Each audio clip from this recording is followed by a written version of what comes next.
and the first play will be a field goal try. And Gano's kick is right through. And they're back within a touchdown. It's 17-10. So the drive stalls out, but they are able to put 3 points on the board. Yeah, just a yard or two shorter than an extra point, so no problems converting there.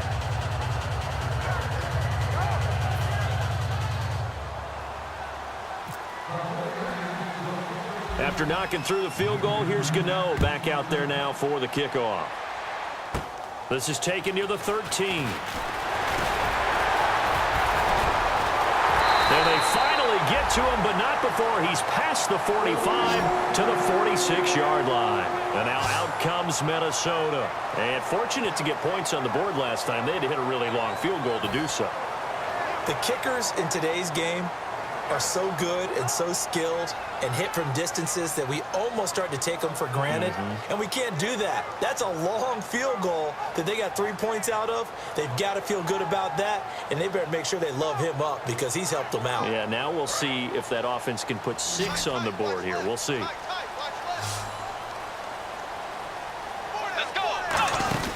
They start the drive with Peterson. And able to push his way forward here for a good little gain. 5 yards is the tally on first down. That brings up 2nd and 5. And that's exactly what you want on a first down run. Pick up 5 yards, bring up 2nd and 5. The defensive line, though, they've got to figure out a way to out-leverage the guys up front because the offensive line is winning at the point of attack.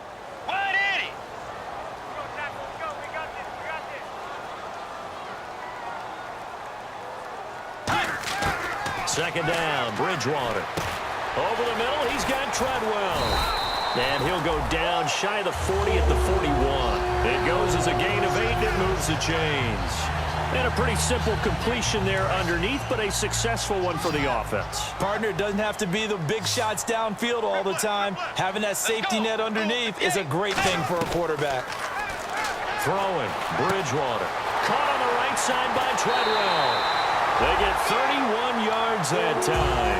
And the Vikings are going to have it now, 1st and goal. There will always be a place for methodically marching the ball downfield. But when you can pick it up in big chunks and strike like that, have explosive plays, that's often the difference in winning and losing. Those types of plays that can knock a defense off balance, that'll drive a team towards a victory. And he'll take this from the 9 down to about the 7. I do know from experience that when you slow down someone's running game, you're now doing the dictating on defense. And guess what? Now you're getting ready to tee off on their quarterback because they have to throw it all the time. But you still have to be alert for the draws and other plays of that nature to make sure you don't get hurt. They'll run the option left. Only a couple yards there, and that's going to set up a long 3rd and goal. Typically on the read option play, when we talk about responsibilities, we're talking about what the quarterback has to go through. How about the inside linebacker, though? His job on this play, shadow the quarterback and hold him to a short gain. Did it to perfection. An extra defensive back on the field here for 3rd and goal. Here's Peterson on 3rd and goal. And he maybe makes it back to the line of scrimmage. That's it.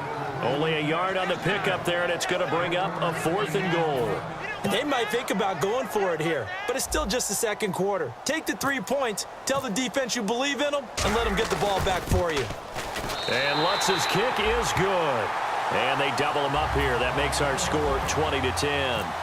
So the drive takes them inside the 10, but it ends with just 3. And a nice job defensively to rise up and make sure they didn't get in. This fielded a few yards into the end zone. Spinning past him.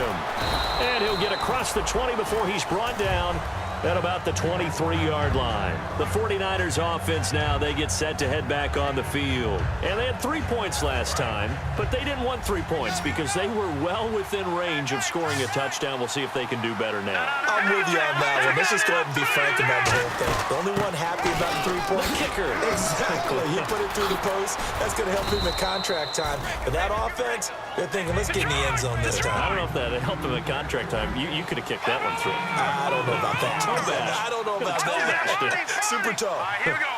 Green, no, check, Patriot. On play action, they'll throw. And his throw's going to be incomplete. He was looking for Terrence Williams that time. And that'll make it 3rd down. So much of this game is focus and concentration. And whenever I see guys running the in route, I know that in the back of their mind, they're always wondering who's lurking inside that might put a big hit on them as they try and catch the ball.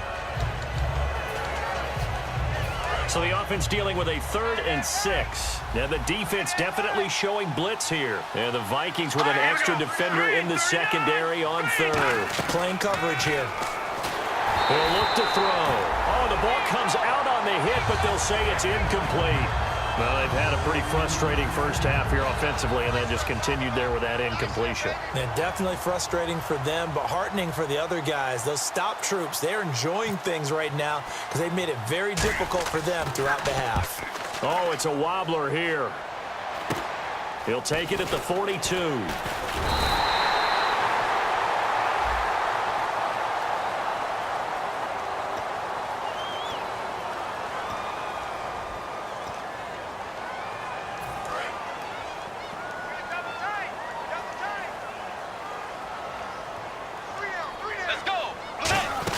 They'll run it now out of the gun. And he is going to lose yardage here. It's a loss of a yard there, and now 2nd down. Brandon, that play ended so fast, it's almost as if the quarterback handed it to the runner, and the tackler was there right away for a loss of yardage. Tight end right. Tight end right. 3 down. Let's go. Wide 80. A 2nd down throw for Bridgewater. He's got Fuller. And he's brought down. 17 yards on the pickup there. The drive will continue. It's a 1st down. And a good quarterback facing zone coverage. If he has just a little bit of time to survey the scene, that's what's going to happen. No doubt about it. If there's no pressure, he's going to continue to pick them apart because they'll have all that time to find someone open downfield. You can only cover for so long. So maybe they want to go to a zone blitz scheme, get a little bit more pressure. Remember when Carolina did that against Denver? They lost the game ultimately. They dropped the defensive end out, and he ended up with an interception in that game in Super Bowl 50. Maybe some sort of scheme like that to try and get more pressure at the passer. Again, we'll see the pistol here. On 2nd down, Peterson. And his rough afternoon continues. He's going nowhere again.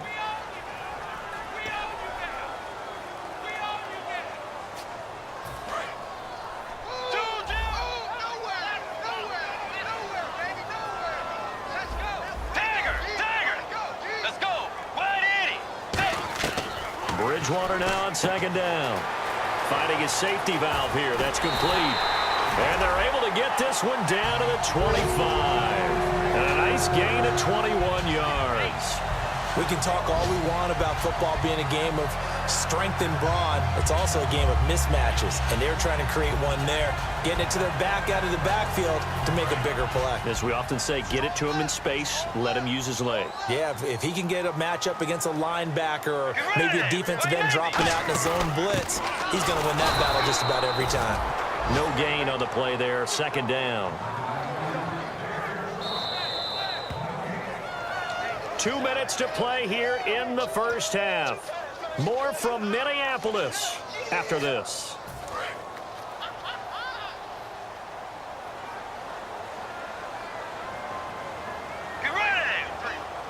Here comes the D swarming to the line. Here's Bridgewater. Oh, he almost had it. Already with 1 interception, just missing his 2nd there. A pretty rocky start in this game for the guy throwing the ball. Already has thrown 1 interception. Almost threw a 2nd one right there. All he's doing right now is giving the defense a whole lot of confidence. So here we go now. An extra defensive back in there on 3rd and 10. They run. Peterson. Only a yard on the pickup there, and it's going to leave them with a 4th down. And now the 49ers signal for a timeout defensively. It's just their first, so they'll have 2 remaining here before we get to halftime. And Lutz puts this one through. And that will stretch the lead up to 13. So he's been a busy man here in this first half. That's 3 field goals for him now. Not just 3 field goals, but 3 for 3. So even though this offense has struggled a bit putting it in the end zone, they've still been able to come away with points. Hopping over the top. And a nice return sets him up pretty good here at the 30-yard line. And the 49ers getting set to trot out there. And on that last drive, Went for it on fourth, turned it over. But good job by their defense, though. They held them to 3, but this offense, they've got to be a little bit better, a little bit more careful here.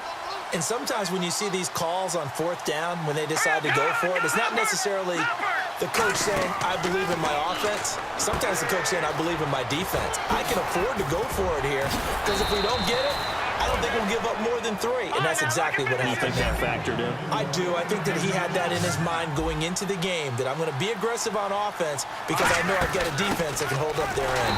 This is Lewis. Call it no gain on the play, and it'll be second down. And quickly, they get to the line. No gain on that run, and while the team is down, there's still time to come back and win the football game. If I'm the offensive coordinator, though, I've got to think about moving at a faster pace and maybe opening things up a little bit and throwing it a little bit more. And the game just keeps evolving. Big guys running those corner routes, so difficult to cover.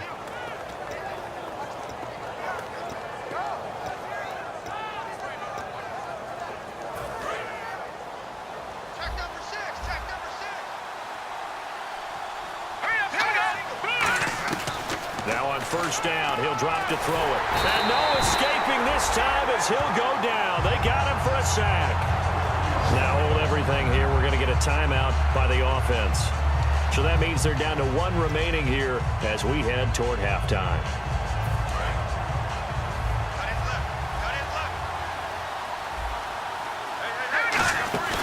Looking to throw. He's got time in the pocket. Escaping the pressure right. He's going to find his running back. It's complete. And he gets this one all the way down inside the 15. Now whistles come in. We're going to get a timeout here by the offense. And with halftime on the horizon, they'll be out of timeouts from here forward. From the red zone now, they'll look to throw. Flush to his right.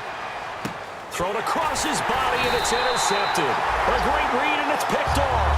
And a big turnover there as his guys will get the football back. Now the Vikings offense gets set to take over here. And we'll see how this is played. Offensively, they've got the lead. Not a whole lot of time left. What do you think, Charles? Well, it's tempting to try and add to your lead, but a mistake there, that can change things in a big way. Now hold everything here. We're going to get a timeout by the offense. It's just their first, so they'll have 2 remaining here before we get to halftime.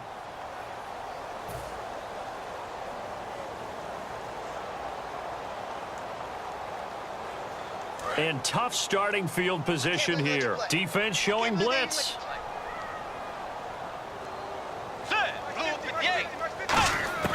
Following the interception, here's Bridgewater. Flushed out right. And he's brought down. 10 yards on the pickup there. And that leads to a Minnesota first down. I think we have to give credit to him for buying time and extending the play. But, you know, there's some really upset defenders on that one. They thought that they had him. Instead, he was coated in Teflon and got away. That'll be incomplete with 9 seconds now showing on the clock. Timing's crucial in any route thrown. But when you throw an out, so many things are going through the mind of the receiver. Catching the ball, timing it up with the quarterback. Are my feet going to get down inbounds? On that play, all those things going through his head might have caused him to drop it. And the grab made by the tight end Pruitt. 8 yards on the completion, but now they face third down. And when you're playing a quarterback with some experience and some moxie, you enter the danger zone when you decide to blitz him, because if he's able to diagnose as he did on that play, he can hurt you downfield. He reads defenses so well, doesn't he? He really does, and the best part about that play for him, I don't think that was his primary target. I don't think so either. I think he had the read, figured out where the blitz was coming from.